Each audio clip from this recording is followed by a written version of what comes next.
Hello students, once again welcome back to Mizo STD video classes and the topic is mentioned as center of mass। तो भाई आज हम करने क्या वाले हैं इस वीडियो में। ओके तो पिछले काफ़ी टाइम से जैसा कि आप सीक्वेंस में आई होप रिवाइज कर रहे होंगे तो लॉज ऑफ मोशन का चैप्टर हमने फिनिश किया, ठीक है। एक्चुअली अब हम अपना वो प्रोसेस शुरू कर रहे हैं जहाँ पे हम एनालाइज करना चाहते हैं motion of any type of object, ठीक है। तो बेसिकली ये चैप्टर जो डिफाइन किया गया है आपके कोर्स में या आपके लिए जो सिलेबस है उसमें है system of particles and rotational motion, ठीक है। Till now we were discussing translatory motion, ठीक, जहां पे सारे के सारे points of any object are moving with the same velocity in the same direction, ठीक है। बट एक्चुअली अगर आप देखें तो क्या सारा मोशन जो है किसी भी ऑब्जेक्ट का वो केवल ट्रांसलेटरी होता है? नहीं। से for example the motion of a car का जो मोशन है वो ट्रांसलेटरी है, वो एक जगह से दूसरी जगह को ट्रेवल कर रहा है, यानी position coordinate with respect to time change हो रहे हैं। बट उसका जो व्हील है कार का, I mean all four wheels, वो अपनी एक्सिस पे या अपनी एक फिक्स पॉइंट के चारों तरफ घूम रहे हैं, ठीक है। तो उनका मोशन रोटेशन भी हो रहा है और ट्रांसलेटरी भी है। तो एग्जैक्ट जो मोशन है वो कॉम्बिनेशन है, या एक ऐसा भी प्रोसेस है जहां पे आपका एक ट्रांसलेटरी है केवल और एक रोटेशनल है। जैसे कि कंसीडर करिए सीलिंग फैन, इस स्टूडियो में नहीं है because there is other cooling arrangement. तो जो सीलिंग फैन है आपका वो प्योर रोटेशनल मोशन में है।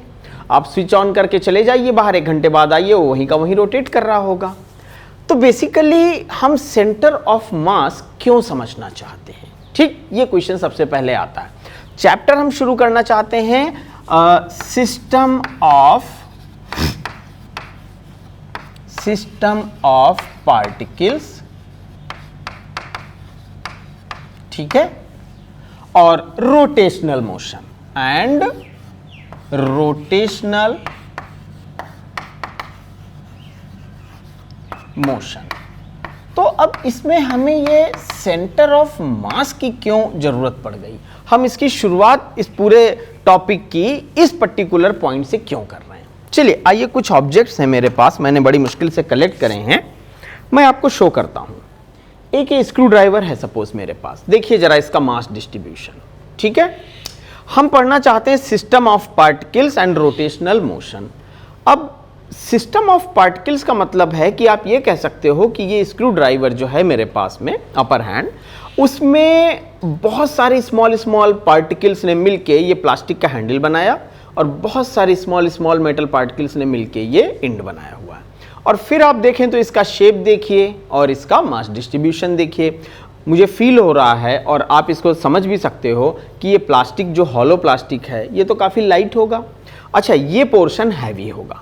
तो अगर इस ऑब्जेक्ट को ध्यान से समझिएगा, अगर इस ऑब्जेक्ट को मैं किसी एक पॉइंट पे रोकना चाहूँ, मैं चाहूँ कि किसी एक पॉइंट पे मैं इसको मतलब सपोर्ट देके रोक दूँ, तो वो पॉइंट मेरा यहाँ नहीं हो सकता, यहाँ नहीं हो सकता, यहाँ नहीं हो सकता। वो मुझे फाइंड आउट करना पड़ेगा where is that exactly point where you can say entire mass of this object is concentrated, suppose to be concentrated. और जहां पे वो हम निकाल पाएंगे जब कैलकुलेशंस के थ्रू, तो उस एक पॉइंट पे अगर हम सिर्फ एक सपोर्ट प्रोवाइड कर दें तो ये वहीं पे हैंग कर जाएगा। आइए दूसरा ऑब्जेक्ट देखते हैं। लेट्स से हमारे पास में एक इस टाइप का मेटालिक ऑब्जेक्ट है, एल शेप, ठीक है।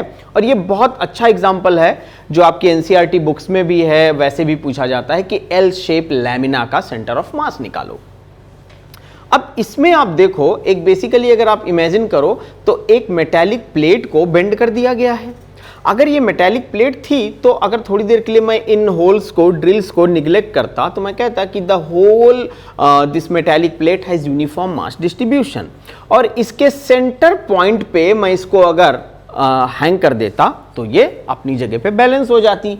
से फॉर एग्जाम्पल दिस प्लेट, मान लीजिए ये प्लेट है, तो इसके बिल्कुल मिड में अगर मैं देखिए सपोर्ट दे रहा हूं तो बहुत आसानी से ये हैंग कर जा रही है, सिर्फ एक पॉइंट पे। मतलब इसका कंप्लीट मास जो है वो आप अश्यूम कर सकते हो कि इस पॉइंट पे है, तो दैट इज सेंटर ऑफ मास, पूरे मास का सेंटर पॉइंट। ठीक, देखिए कितना ये बेसिक एग्जांपल है। इसी तरीके से आप इस बॉक्स को देखो, इसको भी अगर मैं चाहूं तो मैं एक सेंटर पॉइंट पे बैलेंस कर दूंगा, but this is something which is not true for this object now.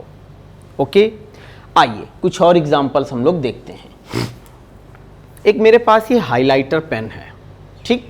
अब जरा सेंटर ऑफ मास को हम थोड़ा सा और एक्सपेंड करते हैं। एक्चुअली रोटेशनल मोशन हमें ज़रूरत क्यों पड़ रही है, या हम क्यों इन चीज़ों को समझना चाहते हैं। भाई अगर इस हाइलाइटर को मैं ऐसे फोर्स लगाऊं तो ये ट्रांसलेटरी मोशन में चलता जाएगा, ठीक है। लेकिन अगर मैं इसको ऐसे घुमाने की कोशिश करूं तो ये मुश्किल है। क्यों भाई? क्योंकि देखिए ये इंड ज़्यादा चौड़ा है, this is more, this is less, so it can not role easily. इसका रोलिंग इजिली पॉसिबल नहीं है। फाइन, चलिए इसको देखते हैं। ये भी एक चॉक होल्डर है, बट देखिए इसमें ग्रुप्स कट हो रखे हैं, ठीक है।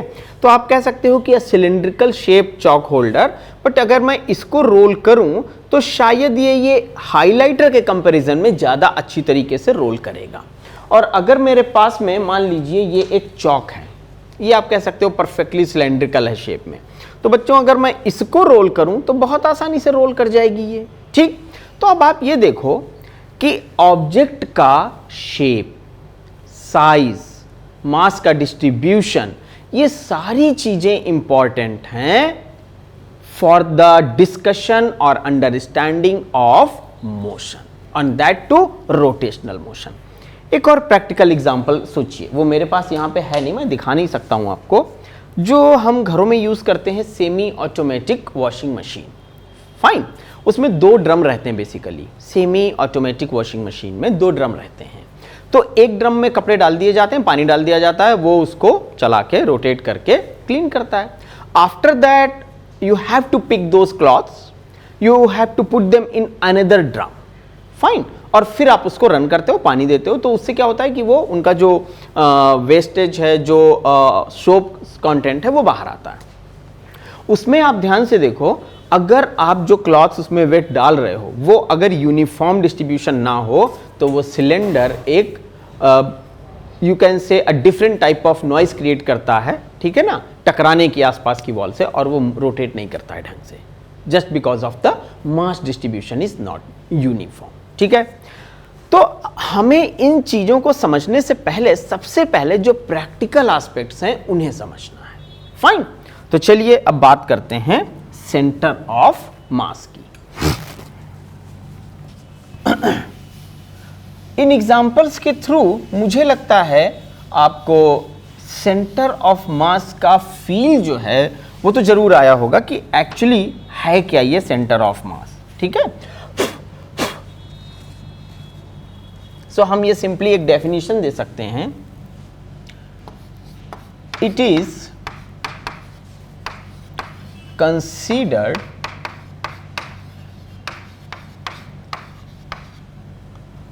as a point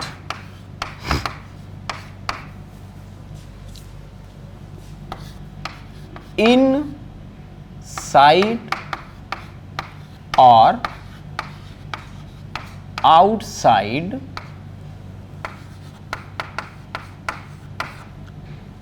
as a point inside or outside, it is considered as a point inside or outside of object where entire mass can be assumed to be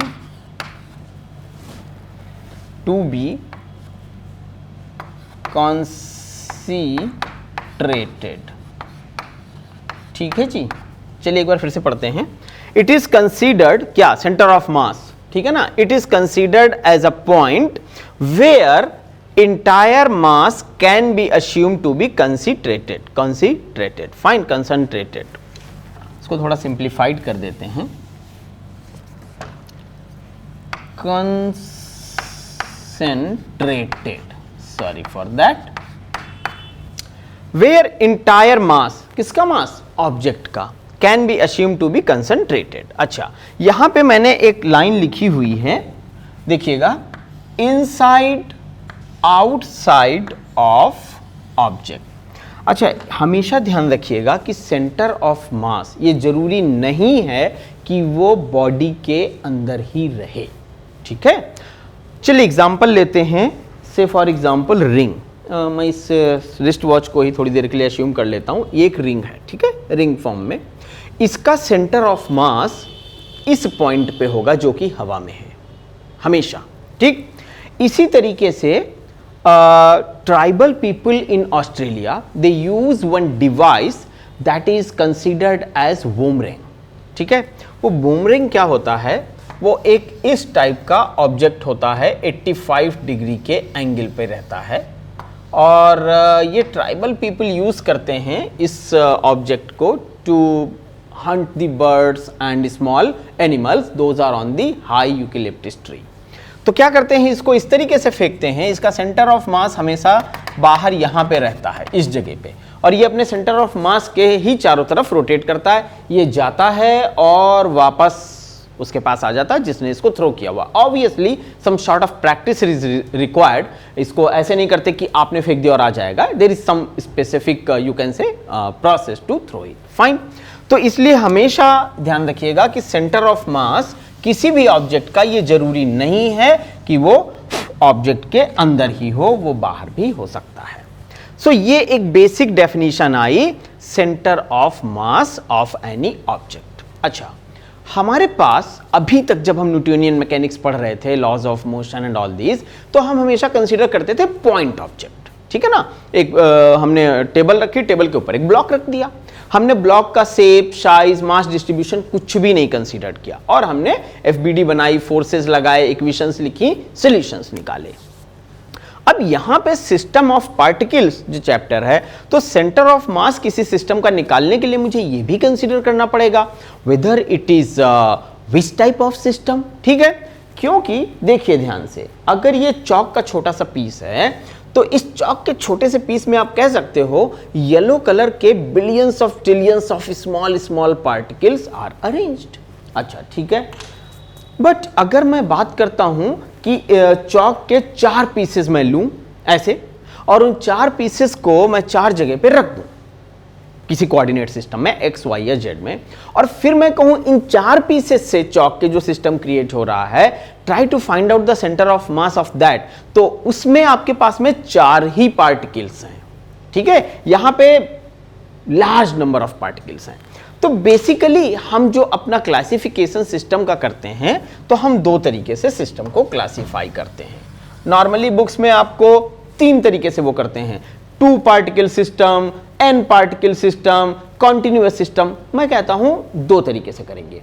एक n particle system, capital N। अब भाई n particle system में number of particles 2 भी हो सकते हैं, 10 भी हो सकते हैं, ठीक।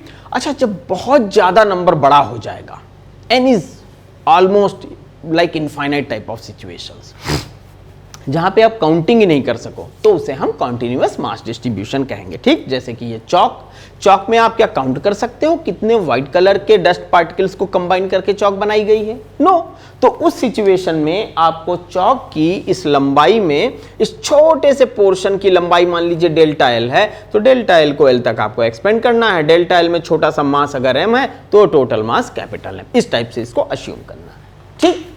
तो आइए यहां देखते हैं, the system may be of, देखिए है तो बेसिकली मुझे तो लगता है एक ही टाइप का है, बट आप लोगों की समझ के लिए मैं इसको क्लासिफाई करता हूं 2 तरीके से, बी ऑफ 2 टाइप्स, ठीक है। कैसे? देखिए, नंबर 1 हो गया आपका n पार्टिकल सिस्टम। ठीक है, अच्छा ये n पार्टिकल सिस्टम का मतलब ये हुआ कि जब तक इन पार्टिकल्स को काउंट किया जा सके, भाई 2 4 10 50 पार्टिकल्स हैं, ठीक। अब लेकिन n पार्टिकल्स इतने ज्यादा हो जाएं कि हम उसे काउंट ही ना कर सकें, fine, so that is considered as you can say continuous mass distribution. जैसे कि अभी मैंने चौक का एग्जांपल लिया, तो दूसरा मैं कहूंगा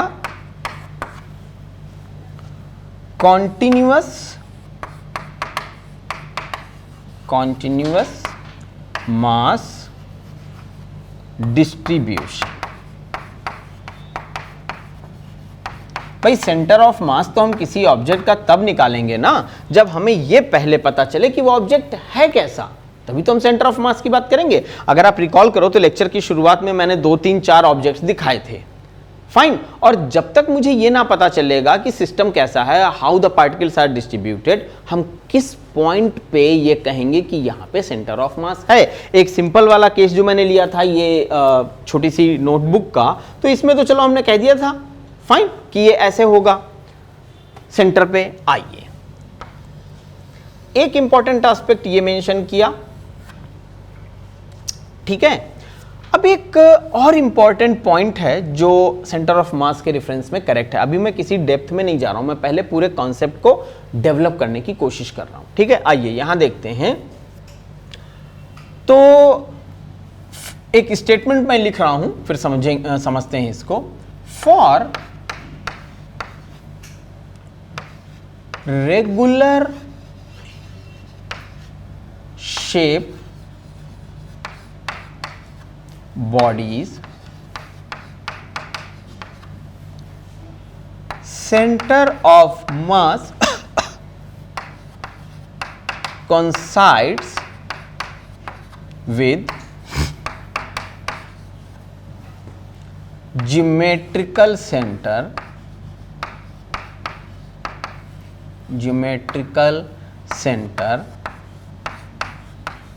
of object।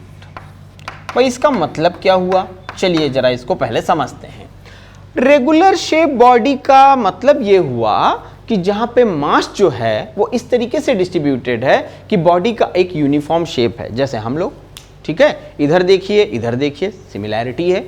उसी तरीके से अगर हम इसको देखें तो देखिए सिमिलर डिस्ट्रीब्यूशन है। तो ये एक रेगुलर शेप बॉडी है, जिग जैग मोशन नहीं कि कहीं से कट कर दिया कहीं से नहीं कट किया। तो इसका जो ज्योमेट्रिकल सेंटर है भाई वो कहां आएगा, इस पॉइंट को यहां से मिलाइए, इस पॉइंट को यहां से मिलाइए, तो इसका सेंटर हो गया वो ज्योमेट्रिकल सेंटर, जहां पे ऑलमोस्ट आपको एक छोटा सा होल दिखाई दे रहा है। And this point you can say is the point where it can be hang properly like this, ठीक है। तो ये ध्यान रखिए कि ज्योमेट्रिकल सेंटर जो है वो रेगुलर शेप बॉडीज का जो कंसाइड करेगा। बट इन जनरल किसी भी शेप की बॉडी के लिए ये जरूरी नहीं है कि सेंटर ऑफ मास उसके ज्योमेट्रिकल सेंटर से कोइंसाइड करे, पहली चीज। दूसरी चीज उस बॉडी के अंदर हो, ये भी जरूरी नहीं है, ठीक। अगर आप लोगों ने कभी किसी रिवर का किनारा देखा हो, लाइक गंगेज और एनी अदर, तो वहां पे आपने देखा होगा बहुत डिफरेंट शेप के स्टोन्स रहते हैं। कभी जाइए तो उनको उठा के देखिएगा, बी केयरफुल कि वो कहीं पैर पे ना गिरे। Take a stone, then second and third, और डिफरेंट शेप और साइज के स्टोन्स को एनालाइज करने की कोशिश करिएगा, ठीक है। तो ये एक एस्पेक्ट था for regular shape body, centre of mass coincides with geometrical centre of the object. अब आइए हम लोग चलते हैं कुछ मैथमेटिकल कैलकुलेशंस के लिए, ठीक है। क्योंकि अभी तक जो हमने डिस्कशन किया it was just to give you a feeling, क्योंकि बहुत सारे स्टूडेंट से बोलते हैं कि हम डायरेक्ट मैथमेटिकल ट्रीटमेंट शुरू कर देते हैं, उससे पहले हमें जरा स्टोरी भी सुननी है कि बेसिकली पॉइंट क्या है, टॉपिक क्या है, कॉन्सेप्ट क्या है। तो I thought it's better, at least मुझे भी आसानी रहेगी स्टोरी सुनाने में। तो अब मुझे लगता है आपको कुछ हद तक ये चीज़ें समझ में आई होंगी कि हम क्या एक्चुअली डिस्कस करना चाह रहे हैं, ठीक। तो सबसे पहला केस मैं ले रहा हूं स्टूडेंट्स, जो कि n पार्टिकल सिस्टम का सेंटर ऑफ मास है। भाई अगर हम ये चाहते हैं कि हम किसी भी ऑब्जेक्ट के रोटेशनल मोशन को एनालाइज कर सकें, तो सबसे पहले मुझे उसके सेंटर ऑफ मास के बारे में पता होना चाहिए। तो मैं पहला केस ले रहा हूं, इसको चलिए नाम देते हैं 1, that is Cm of n particles. इसका मतलब जानते हैं क्या है? एक मेरे पास सिस्टम है जिसमें कि capital N number of particles हैं। अब मैं उसका सेंटर ऑफ मास निकालना चाहता हूं, तो चलिए एक डायग्राम बनाते हैं हम लोग, बड़ा बेसिक सा।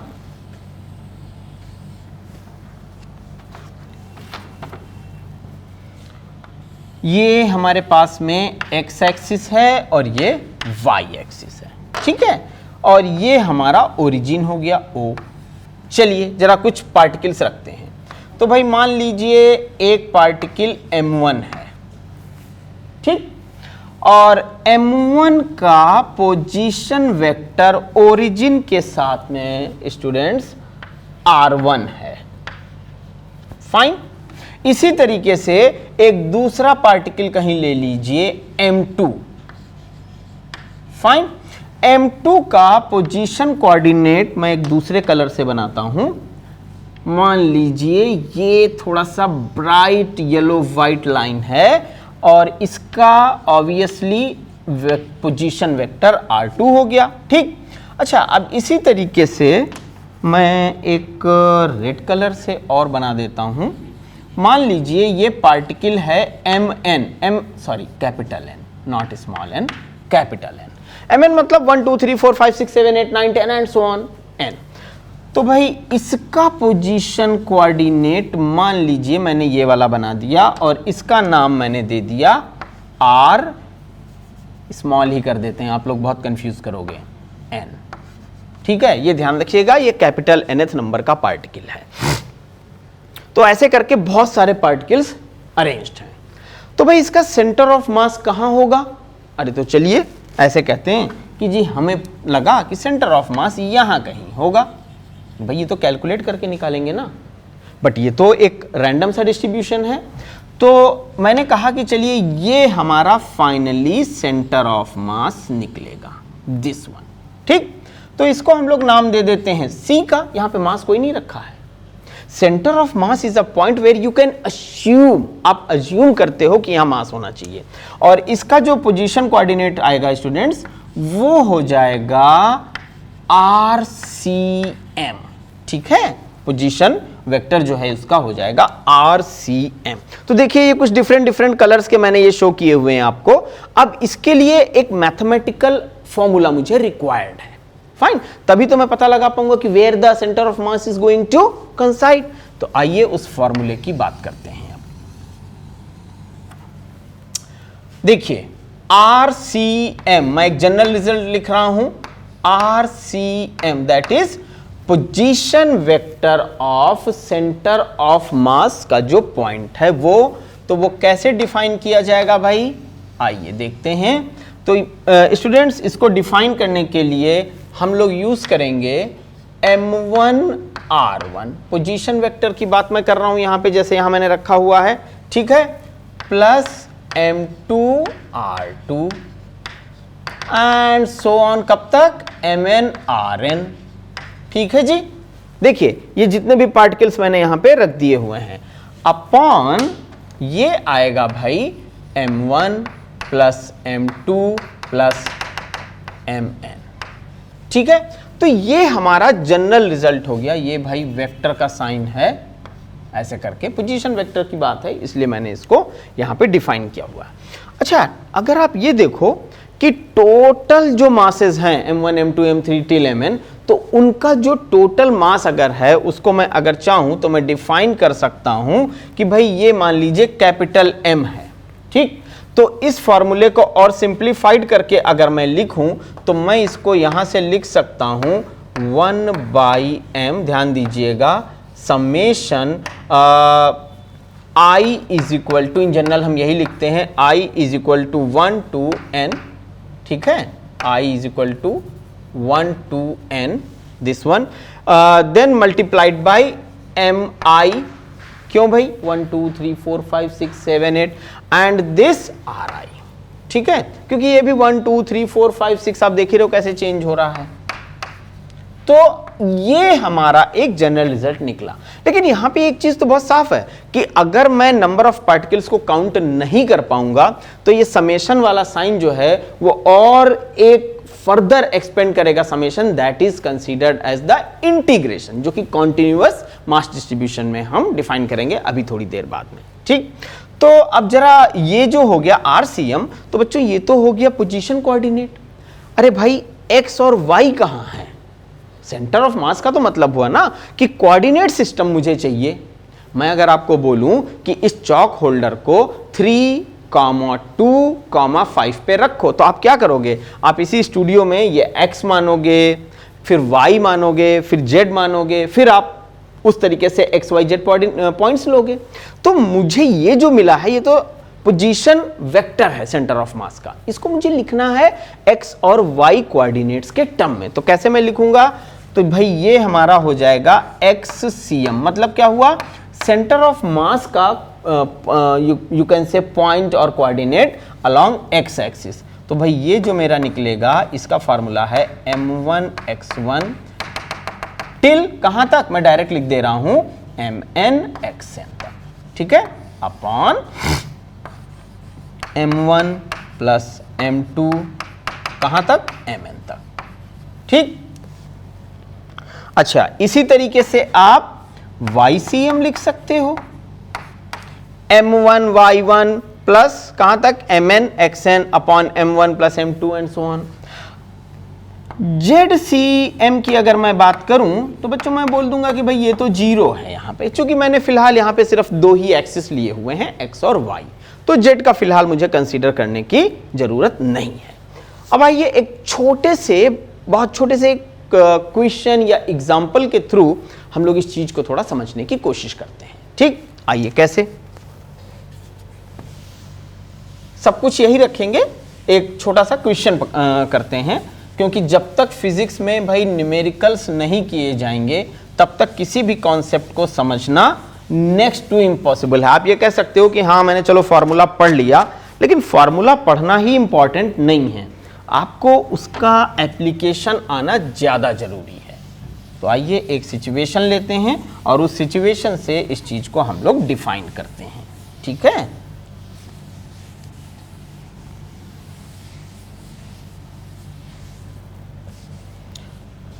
मैं फिलहाल 4 पार्टिकल्स ले रहा हूं। ये बड़ा खूबसूरत सा डायग्राम मैं बना रहा हूं। पेंटिंग और ड्राइंग मेरी बहुत अच्छी है, इसलिए एक अच्छा सा डायग्राम है, समझने की कोशिश करिएगा। चलिए पॉइंट्स रखना शुरू करते हैं हम लोग। तो भाई इस पॉइंट को हम लोग बिना किसी प्रॉब्लम के कह देते हैं कि जी ये ओरिजिन O है। ठीक, नो प्रॉब्लम। अब इक्वल डिस्टेंस पे इससे हमने एक पॉइंट और लिया, यहाँ से इक्वल डिस्टेंस पे हमने एक पॉइंट मास रखा, पॉइंट लिया, और यहाँ से हमने एक पॉइंट लिया। तो बेसिकली आप ये कह सकते हो कि मैंने 4 पार्टिकल्स इस तरीके से रखे हैं कि एक स्क्वायर शेप का वो फॉर्मेशन कर रहे हैं। ठीक है, चलिए मिला देते हैं इनको हम लोग, लाइक दिस। ठीक है, और यहां से अब मैं नाम देना शुरू कर रहा हूं। तो M1, M2, M3, M4, ये डिपेंड करता है आपके ऊपर। M1, M2, M3, M4। ठीक है, अब जरा इनकी वैल्यूज भी रख लेते हैं, आसानी रहेगी। तो इसका कोऑर्डिनेट स्टूडेंट्स हो जाएगा 0, 0 भाई ओरिजिन वाले का। अच्छा जी, इसमें देखिए x कोऑर्डिनेट तो कुछ है नहीं, y कोऑर्डिनेट है, तो अपन यूनिटी मान लेते हैं, आसानी रहेगी जो है कैलकुलेशन करने के लिए। तो हम लोग इसको जो है पॉइंट को नाम दे देते हैं 0, 1। ठीक है, और इसको हम लोग नाम क्या देंगे फिर उसी परंपरा से 1, 1, और ये क्या हो जाएगा भाई 1, 0। तो अब हमारे पास कोऑर्डिनेट्स भी आ गए, जरा वैल्यूज ले लेते हैं। तो बच्चों मान लीजिए m1 बराबर है 1 kg, ठीक, m2 बराबर है 2 kg, m3 बराबर है 3 kg, अरे बिल्कुल बेसिक सी वैल्यूज ले लेते हैं हम लोग, और m4 बराबर है 4 kg। मान लीजिए ऐसी वैल्यूज है मेरे पास। एक्चुअली ये वैल्यूज मैंने डिफरेंट क्यों ली? अगर मैं सारी वैल्यूज इक्वल ले लेता और तब मैं आपसे पूछता कि where is the centre of mass, तो आंख बंद करके आप बता देते कि जी इसके सेंटर पे सेंटर ऑफ मास होगा, क्योंकि रेगुलर शेप बॉडी बन जाती। ठीक, तो इसलिए मैंने ये डिलिबरेटली डिफरेंट लिए हैं। अब इसका सेंटर ऑफ मास सेंटर पे तो नहीं आने वाला है, और किसका सेंटर ऑफ मास, भाई ये पूरा जो एक सिस्टम क्रिएट हुआ है 4 पार्टिकल्स का। ठीक, तो चलिए इसको हम जरा निकालने की कोशिश करते हैं। जो फॉर्मूला अभी हमने लिखा हम उसी को यूज करेंगे। तो जेड कोऑर्डिनेट्स की तो मुझे जरूरत है नहीं, ठीक, एक्स और वाई कोऑर्डिनेट्स चाहिए। आइए एक्स सी एम हम लोग बिल्कुल सिस्टमेटिकली चलेंगे, जो फॉर्मूला सीखा है उसको डालेंगे बहुत धीरे धीरे, कोई जल्दबाजी वाली बात नहीं है। तो भाई ऊपर हमने अभी फॉर्मूला क्या लिखा था, m1 x1 plus m2 x2 plus m3 x3 and so on, और नीचे क्या था m1 प्लस m2 प्लस कब तक, लास्ट पार्टिकल तक। तो यहां पे तो सिर्फ 4 पार्टिकल्स है ना, तो हम लोग इस वैल्यू को जरा रखते हैं। तो देखिए m1 x1 का मतलब समझ रहे हैं, m1 का मतलब हो गया 1 और x1 का मतलब हो गया 0। ठीक, तो मुझे यहां पे क्या लिख देना चाहिए भाई, हमें यहां पे लिख देना चाहिए 0। क्यों, अभी बताया मैंने आपको, प्लस m2 x2। अच्छा, m2 वैल्यू कितना है 2 और x2 मतलब x का वैल्यू कितना है 1, तो 2 1 जा 2, ठीक है जी। प्लस m3 की बात करते हैं, तो m3 का मैंने वो दे दिया है 3 और जो कोऑर्डिनेट x का है वो है 1, तो प्लस 3 1 जा 3। आइए जरा बात करते हैं m4 की। अरे भाई तो ओरिजिन पे है, तो इसको फिर 4 का 4 kilogram multiplied by x coordinate 0, तो ये आपको दे देगा 0। आइए नीचे करते हैं, तो m1 plus m2 plus m3, तो बच्चों यहां से देखो 2 1 3 3 3 6 6 4 10 हो गया जी ये। ठीक, तो अब आप अगर ध्यान से देखें तो इसको जब मैं सॉल्व करूंगा तो x कोऑर्डिनेट जो है ना वो मुझे मिलेगा 5/10 यानी कि 1/2 यानी कि 0.5। ठीक है जी, 0.5, और ये कोऑर्डिनेट किसका है, ये कोऑर्डिनेट है सेंटर ऑफ मास का। अब आइए जरा y की बात कर लेते हैं। तो हम लोग ये नीचे थोड़ी स्पेस है, ठीक है, चलिए यहां यूज करते हैं, कौन इतना पेन ले।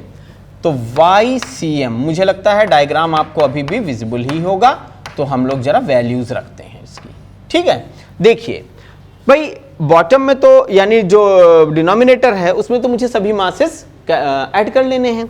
अच्छा, तो सभी मासेस मैं ऐड करूंगा तो वही मेरा 7 2 3 10 हो जाएगा। आइए जरा y कोऑर्डिनेट की बात करते हैं बच्चों। तो m1 y1, ठीक है, m1 y1 कितना है भाई 1 और y कितना है 1, तो 1 1 जा 1 हो गया। आइए m2 की बात करते हैं, तो m2 भाई कितना है 2 और y कितना है 1 प्लस 2 1 जा 2, ठीक है।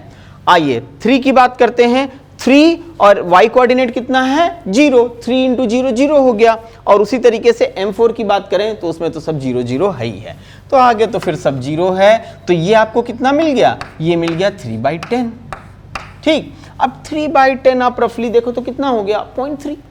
ठीक, तो हमने इसको कर दिया 0.3। तो अब देखिए जरा ध्यान से सिचुएशन को, XCM, ठीक है, कॉमा YCM, देखिए कितना खूबसूरत सा रिजल्ट आ रहा है मुझे, 0.5 कॉमा 0.3।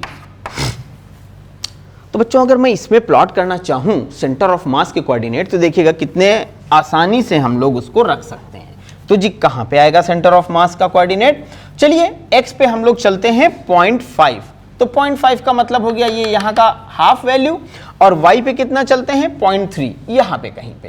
तो देखिए बहुत आसानी से आपने सेंटर ऑफ मास इस पॉइंट पे निकाल लिया बिना किसी डिफिकल्टी के, सिंपल कैलकुलेशंस करके। ठीक है, तो अब एटलीस्ट इस पर्टिकुलर वीडियो में जो मैंने एक कॉन्सेप्ट आपको डिलीवर करने की कोशिश करी कि भाई सेंटर ऑफ मास क्या है, क्यों पढ़ना चाहिए, why essential, what are the examples, day to day life के एग्जांपल्स, और फिर मैंने धीरे से आपको एक टर्म इंट्रोड्यूस किया that is defined as an system particles. Fine, अच्छा अब एन सिस्टम पार्टिकल्स के बाद अगला जो कॉन्सेप्ट आएगा वो आएगा कॉन्टिन्यूअस मास डिस्ट्रीब्यूशन। फाइन, तो कॉन्टिन्यूअस मास डिस्ट्रीब्यूशन और उसके एप्लीकेशंस, मुझे लगता है इस वीडियो को मुझे ज़्यादा लंबा नहीं करना चाहिए, तो मैं उस कॉन्सेप्ट पे अभी नहीं जाऊंगा। मैं क्या करूंगा, फिर जब कभी एक वीडियो में प्रिपेयर करूंगा तो सबसे पहले मैं एक दो क्वेश्चंस आपको इस पॉइंट पे कराऊंगा जो मैं ऑलरेडी कर चुका हूं, और उसके बाद हम लोग फिर चलेंगे सेंटर ऑफ मास, उसकी बात करेंगे centre of mass of regular shape bodies. ठीक है, तो इसको प्लीज रिवाइज करना शुरू कीजिए। यहां से चीजें थोड़ा सा डिफरेंट हो रही, मैं मुश्किल नहीं कहूंगा। ठीक है, सो विद दिस होप कि you will keep revising, take care of yourself, thanks a lot for watching this video.